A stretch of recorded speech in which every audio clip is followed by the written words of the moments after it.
পারমাণবিক ছায়ায় ঢাকা এই উপমহাদেশে আরও একবার মুখোমুখি হয়েছিল দুই চিরপ্রতিদ্বন্দ্বী, ভারত ও পাকিস্তান।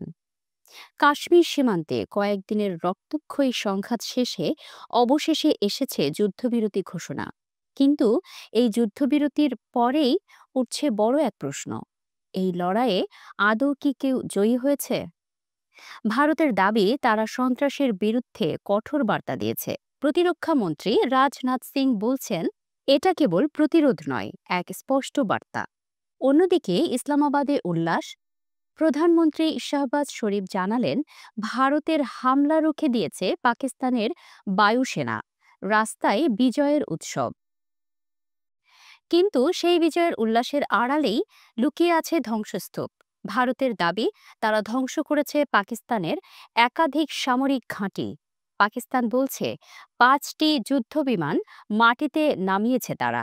ভারতের রাফাল, পাকিস্তানের ক্ষেপণাস্ত্র, স্যাটেলাইট চিত্র আর গোয়েন্দা সূত্র সব মিলিয়ে এক কুয়াশাচ্ছন্ন যুদ্ধের গল্প।